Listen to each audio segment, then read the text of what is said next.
Welcome back to my channel. आप सब कैसे हैं? उम्मीद करती हूँ कि आप सब ठीक होंगे। तो आज मैं आप लोगों के लिए लेके आई हूँ क्रिस्पी मज़ेदार से चिकन नगेट्स और ये बहुत ही मज़ेदार से हैं और आप इसको ज़रूर घर में ट्राई कीजिएगा। इंशाल्लाह आपको ये रेसिपी ज़रूर पसंद आएगी। तो चलिए जी रेसिपी स्टार्ट करते हैं। यहाँ मैंने एक बाउल ले लिया है और इसके अंदर मैंने 3 स्लाइसेस थी, उसको मैं तोड़ रही हूँ।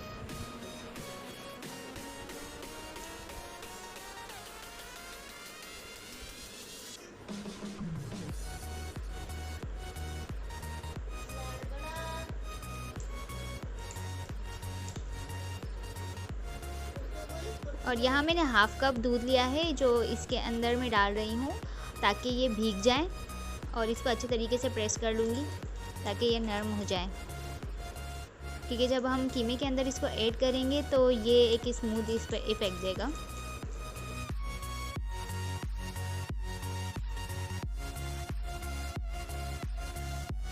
अब मैंने इसको अच्छी तरीके से मिक्स कर लिया है दूध को, ताकि जो हमारी ये ब्रेड की स्लाइसेस हैं वो नरम हो जाएं और बिल्कुल भी जो है ना इसके अंदर कोई मतलब कि हार्ड ब्रेड का पीस ना रहे।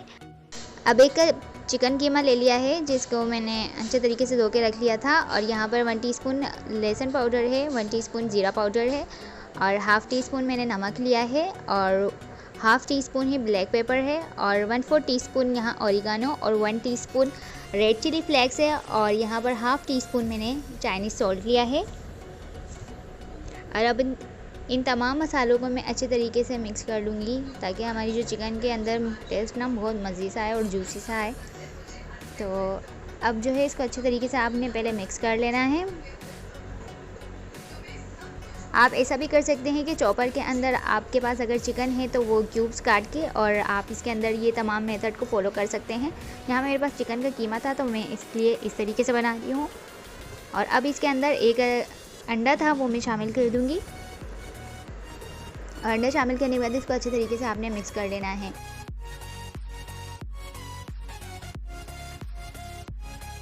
अभी थोड़ा सा लिबलिबा सा है या फिर जो है ना आप इसको कह लें कि स्टिकी है कि इसके नगेट्स नहीं बन सकते। अब इस पॉइंट पे हम डालेंगे जो हमने ब्रेड के स्लाइसेस दूध में अच्छे तरीके से मिक्स करके रखे थे। अब 1 टेबल स्पून इसके अंदर चिली सॉस डालेंगे और 1 टेबल स्पून ही यहाँ सोया सॉस डालेंगे और इसको डालने के बाद मैं इसको अच्छे तरीके से अब मिक्स कर लूँगी। आप चॉपर में डाल के कर लेंगे तो ये बहुत काम जल्दी हो जाएगा और आसानी से हो जाएगा, लेकिन उन लोगों के लिए जिनके पास चॉपर नहीं है तो वो इस तरीके से कर सकते हैं बिल्कुल।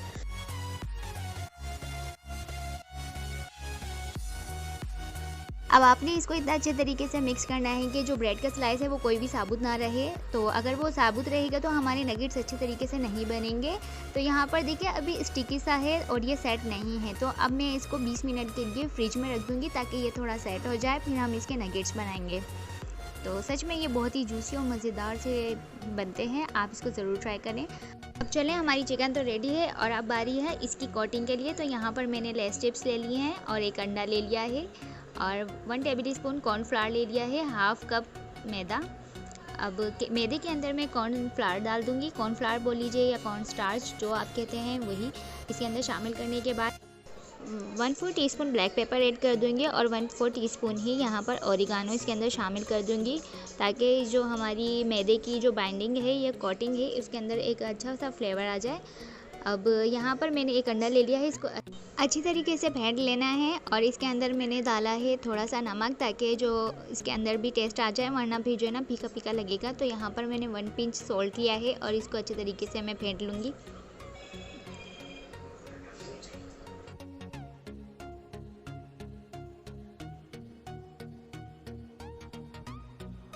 यहाँ मैंने लेस के 3 चिप्स के पैकेट्स ले लिए हैं क्योंकि मुझे बड़ा पैकेट नहीं मिला, तो जो मिला वो मैंने गनीमत जाना और इसको अच्छे तरीके चूरा कर लेना है। और मैंने यहाँ पर लिया है चीज़ फ्लेवर।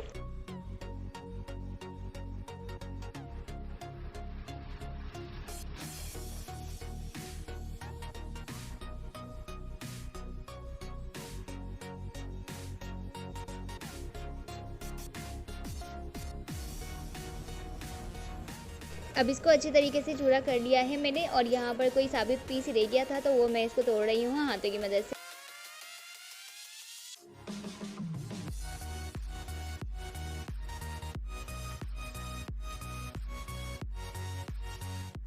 चीज़ चिप्स फ्लेवर इसलिए लिया है क्योंकि इससे जो है ना हमारे नगेट्स में एक चीज़ी फ्लेवर आ जाए। अब इसमें 5 टेबल स्पून ब्रेड क्रम्स डाल दूँगी और ब्रेड क्रम्स डालने के बाद इसको अच्छे तरीके से मिक्स कर लीजिए।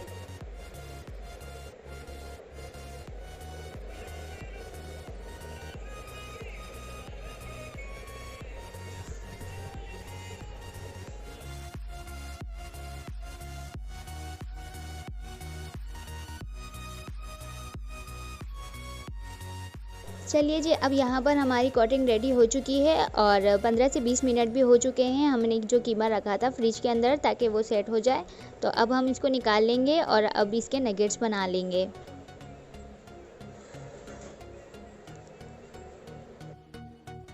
हाथों को अच्छी तरीके से ऑयल से ग्रीस कर लीजिए ताकि ये स्टिकी ना हो। और इसके अंदर से अब आप जितने भी साइज़ का मतलब के नगेट्स बनाना चाहते हैं आप उतना कीमा ले लीजिए, आपको जितना कंफर्ट लगे। तो मैंने थोड़ा सा लिया है और इसको अच्छे तरीके से मैं शेप दे दूँगी। आप नगेट्स की शेप दे लें, ट्रायंगल दे लें, राउंड ले लें या कुछ भी, कोई भी शेप आपको जो अच्छा लगे आप दे सकते हैं। अब सबसे पहले मैं इसके मैदे में कोट कर लूँगी। इसके बाद अंडा और अंडे के बाद जो हमने चिप्स का जो कोट तैयार किया था उसके अंदर मतलब कि इसको अच्छे तरीके से कोट कर लेंगे। अंडा लगाने से ये होता है कि जो आपकी बाइंडिंग होती है वो बहुत अच्छे तरीके से हो जाती है और ये हमारे जो इसके ब्रेड क्रम्स और चिप्स जब हम लगाएंगे तो वो अच्छे तरीके से इसके ऊपर चिपक जाएंगे। अगर आपके नगेट्स बनाने में शेप का कोई मसला पेश आ रहा हो तो आप ऐसा कर सकते हैं कि जब आप ब्रेड क्रम्स और चिप्स का मतलब कि कोट करेंगे तो इसको अच्छे तरीके से दोबारा से सेट कर सकते हैं जो आपने शेप देना है। तो घबराने की ज़रूरत नहीं है, आप बिल्कुल इस तरीके से कर सकते हैं और बहुत अच्छे नगेट्स बनते हैं। सेम मेथड से हम तमाम नगेट्स को तैयार कर लेंगे।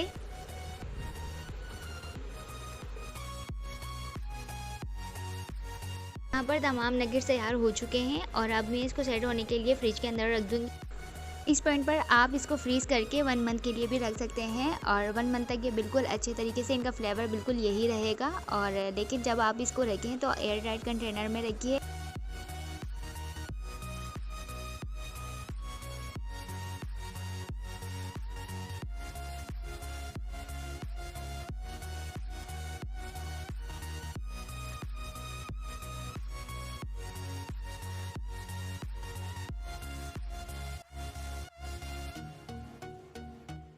अब आधा घंटा हो चुका है और मैंने इसको फ्रिज में से निकाल लिया है। 1 कप ऑयल शामिल कर दूंगी पैन के अंदर और इसको अच्छे तरीके से गर्म होने के लिए रख दूंगी। इतना गर्म होना चाहिए कि इसकी हीट आपको महसूस हो। और यहाँ पे अब ऑयल गर्म हो चुका है, इसके अंदर अब मैं नगेट्स डालकर तल लूँगी और इसको गोल्डन ब्राउन कर लेंगे। तो मीडियम आंच में आपको रखनी है पहले और फिर उसके बाद आपको आंच जो है ना स्लो कर देनी है ताकि आपकी जो ये नगेट्स है ना ओवरऑल कुक हो जाए। ये नहीं हो कि आपके जो नगेट्स हैं वो सिर्फ ऊपर से यानी कि कुक हो जाए और अंदर से कच्चे रह जाए। तो इस बात का ज़रूर ख्याल रखिएगा।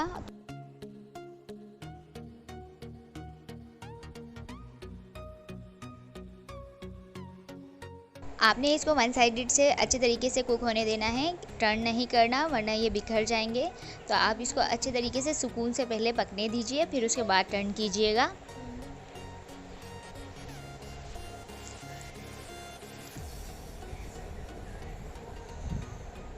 इतना ज़्यादा भी कुक नहीं कीजिएगा कि ये जल जाए और इतना कम भी नहीं कि वो अंदर से कच्चे रह जाए। तो बस आपको थोड़ा सा ख्याल रखना पड़ेगा।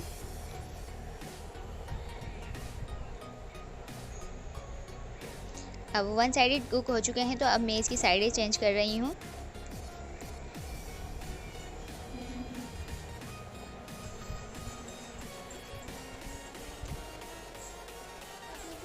फोर टू 5 मिनट्स लगते हैं इसको अच्छे तरीके से कुक होने के लिए 1 साइडेड, फिर 4 टू 5 मिनट्स लगते हैं इसको सेकंड यानी कि अदर साइड को कुक करने के लिए। तो मैं इसको टर्न कर रही हूँ और देखें ये बिल्कुल शेप में आ चुके हैं और बिल्कुल भी नहीं बिखर रहे। और यहाँ पर अब हमारे नगेट्स रेडी हो चुके हैं और अब मैं इसको एक प्लेट में निकाल रही हूँ। अब यहाँ देखिए हमारे नगेट्स तैयार हो चुके हैं और अब मैं इसको आपको तोड़कर भी दिखाऊंगी कि अंदर से कैसे लग रहे हैं। ये ऊपर से बिल्कुल क्रिस्पी से हैं और अंदर से बिल्कुल जूसी और मज़ेदार से हैं। तो आप इसको ज़रूर घर में ट्राई करें। अगर इसकी रेसिपी अच्छी लगी हो तो like, comment, share and subscribe ज़रूर कीजिएगा। बेल आइकन को भी प्रेस कर लीजिए ताकि तमाम मेरी वीडियोस की नोटिफिकेशन आपके पास सबसे पहले आ जाए। वीडियो देखने का बहुत बहुत शुक्रिया और मिलते हैं नेक्स्ट रेसिपी के साथ नेक्स्ट वीडियो में। तब तक के अपने और अपने घर वालों का बहुत सारा ख्याल रखिएगा, मुझे दुआओं में याद रखें। अल्लाह हाफिज़।